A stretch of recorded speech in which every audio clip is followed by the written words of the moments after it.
আজকের আয়োজনের সংগ্রামী সভাপতি, উপস্থিত জাতীয় নেতৃবৃন্দ, আবু সাইদ, শহীদ আলী রায়হান, শহীদ ফয়সাল আহমদ শান্ত, শহীদ ওয়াসিম সহ বিপ্লবের 2000 শহীদ ভাই বোনদের, যাদের আত্মত্যাগের মাধ্যমে আজকে আমরা নতুন বাংলাদেশ পেয়েছি।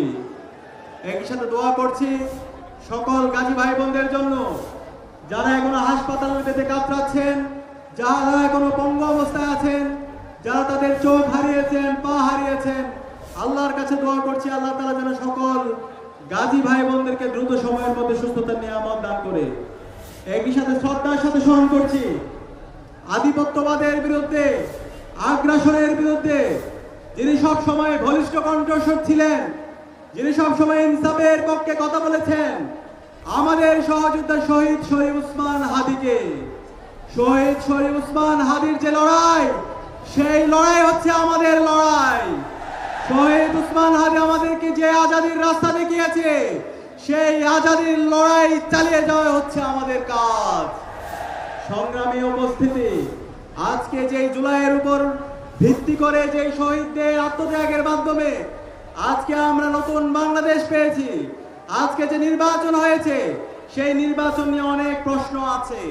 যাই হোক, তারপরও নির্বাচনের পর যে সরকার এসেছে, সেই সরকার আজকে জুলাইকেও স্বীকার করে। আজকে আমরা সেই দলের ইতিহাস যদি দেখতে পাই, তারা সবসময় এই জাতির সাথে প্রতারণায় করেছে। 75-এর যে বিপ্লবী ছিল, সেই বিপ্লবের ফসল তারা ঘরে তুলে গেছে, বিপ্লবীদের সাথে তারা প্রতারণা করেছে। 90-এর গণ অভ্যুত্থান পরবর্তী বিপ্লবীদের সাথে তারা প্রতারণা করেছে। 24-এর জুলাই বিপ্লবের যারা বিপ্লবী আছে, সেই বিপ্লবীদের সাথে, বিপ্লবের আকাঙ্ক্ষার সাথে আমরা তাদের প্রতারণায় দেখতে পেয়েছি। আমরা হুঁশিয়ার করছি, আমরা সাবধান করছি, আমরা দীপ্তকণ্ঠে ঘোষণা করছি, যেই জমিনে শহীদদের রক্ত ঝরেছে, সেই জমিনে ইনসাফ কায়েম হবে ইনশাআল্লাহ। আর যারা শহীদদের সাথে গাদ্দারি করবে, শহীদদের সাথে যারা প্রতারণা করবে, তারা ধুলের সাথে মিশে যাবে। আমরা দেখতে পাচ্ছি ওই দল আজকে পাগল হয়ে গেছে। আজকে বাংলাদেশের প্রতিটি ক্যাম্পাসে তারা আবার সন্ত্রাস কায়েম করতে চায়, তারা আবার গণরম গ্যাসরুম কালচার ফিরে আসতে চায়, তারা আবার অস্ত্রের ঝঞ্ঝানির মাধ্যমে শিক্ষার্থীদেরকে আতঙ্কিত করে তাদের রাজনীতি নির্মাণ করতে চায়।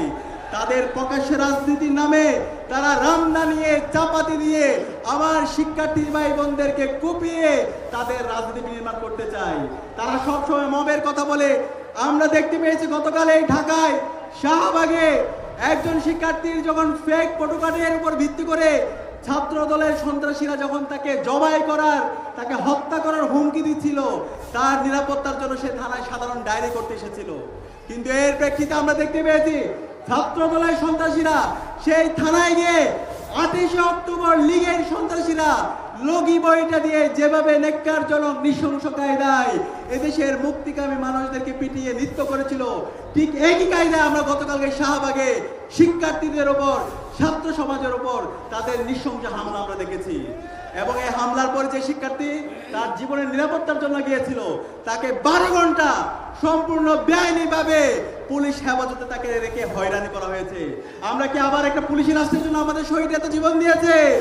সুতরাং আমরা সাবধান করছি, মাননীয় প্রধানমন্ত্রী তারেক রহমান, আপনি যদি মনে করেন যে ক্ষমতায় এসে আপনি যা ইচ্ছে তাই করবেন, জুলাই সনদকে আপনি অধ্যাদেশকে বাতিল করে দিবেন, গণভোটকে অস্বীকার করবেন, মানবাধিকার অধ্যাদেশ বাতিল করবেন, গুম প্রতিরোধ প্রতিকার অধ্যাদেশ বাতিল করবেন, এবং এর মাধ্যমে আপনি হাসিনা হয়ে উঠতেও পারবেন।